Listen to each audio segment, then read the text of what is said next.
Khusyuk itu menempatkan kiblat sesuatu pada tempatnya. Kiblat mata ke tempat sujud, kiblat badan ke Ka'bah, kiblat akal kepada makna, kiblat kolbu kepada nama, kiblat ruh kepada yang punya nama.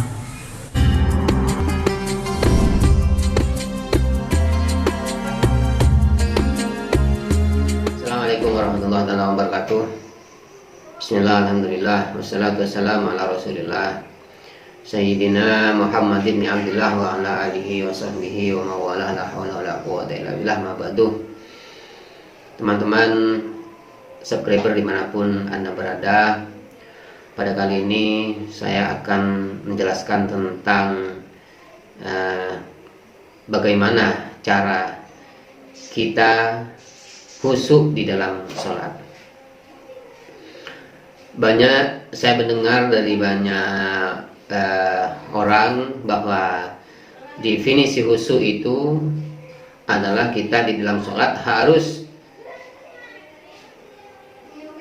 paham, harus tahu pada arti apa yang dibaca di dalam sholat. Itu katanya, ada yang memang seperti itu. Ada yang memberikan pengertian harus khusyuk itu adalah paham dan apa yang dibaca dalam sholat itu harus tahu dengan artinya, katanya. Saya menjawab itu benar.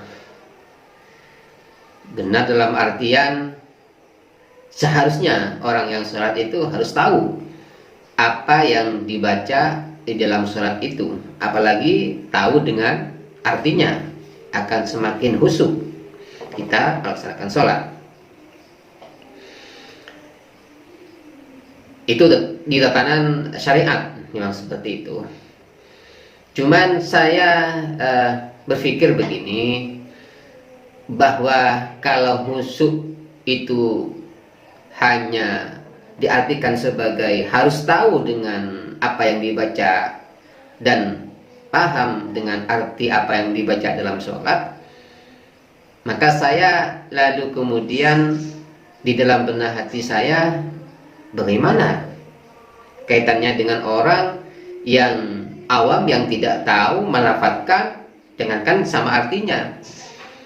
Melafalkan saja di dalam sholat itu tidak tahu. Maka ketika orang yang awam tidak bisa, artinya tidak tahu juga lafadznya, ya kadang-kadang ada yang salah-salah misalkan, maka sangat kasihan sama orang awam yang kalau khusyuk itu harus fokus kepada hal yang seperti itu. Memang di tatanan syariat itu sudah betul pengertiannya bagi saya, tapi bagaimana menurut tatanan hakikat? Maka anggaplah kalau di dalam sholat itu orang yang khusyuk itu adalah pahala, bisa masuk surga misalkan. Lalu kemudian bagi orang yang sholat yang tidak tahu artinya dan tidak paham dengan apa yang dia baca, maka bisa dapat apa itu kan seperti itu. Maka kalau hanya diartikan secara syariat, maka bagi orang yang tidak tahu artinya itu tidak bisa kebagian pahala lah kan seperti itu.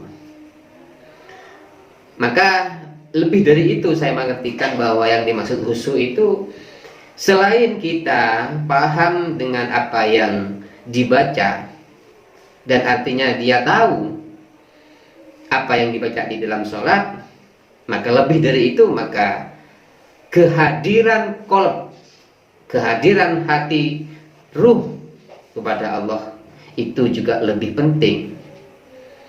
Lebih penting.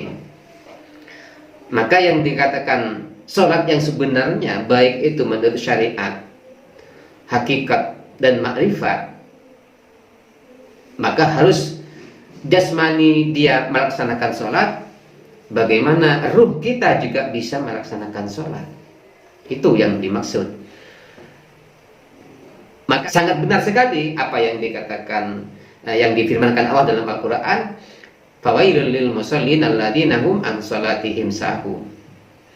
Jadi orang yang sholat tapi di dalam sholatnya itu tidak ingat kepada Allah, maka sholatnya sia-sia. Maka ketika sholatnya dengan jiwa, walaupun kita tidak begitu tahu tentang apa yang dibaca di dalam sholat, tetapi ketika kita melaksanakan memang betul-betul ikhlas kepada Allah, ruhnya kita nyambung kepada Allah, bertobat kepada Allah hatinya, itu yang lebih dari itu yang sebenarnya. Maka di dalam definisi sholat, selain kita harus tahu terhadap apa yang dibaca dan memahami dengan makna, dan juga dibutuhkan kehadiran qalb kita kepada Allah, ruh kita kepada Allah. Itulah baru khusyuk namanya, seperti itu.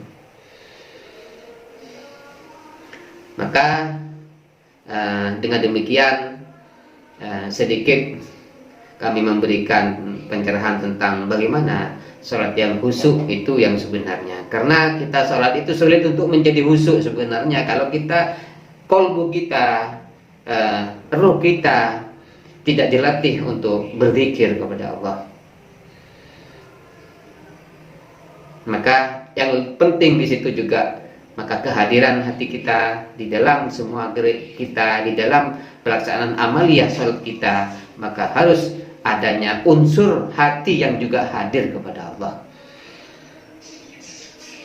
Teman-teman subscriber dimanapun Anda berada, sedikit pencerahan tentang pengertian khusyuk di dalam sholat.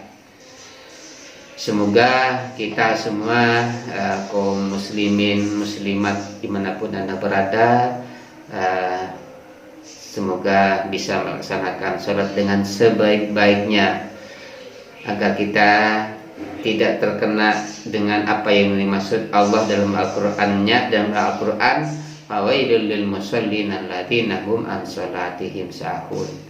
Celaka bagi orang yang sholat tetapi di dalam sholatnya tidak ingat kepada Allah, lalai atau neraka wil, dikecam oleh Allah.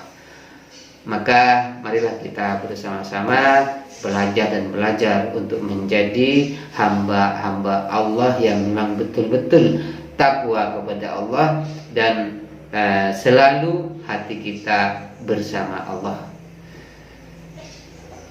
Demikian dari saya, hadanallahu wa iyyakum ajmain. Wassalamualaikum warahmatullahi taala wabarakatuh.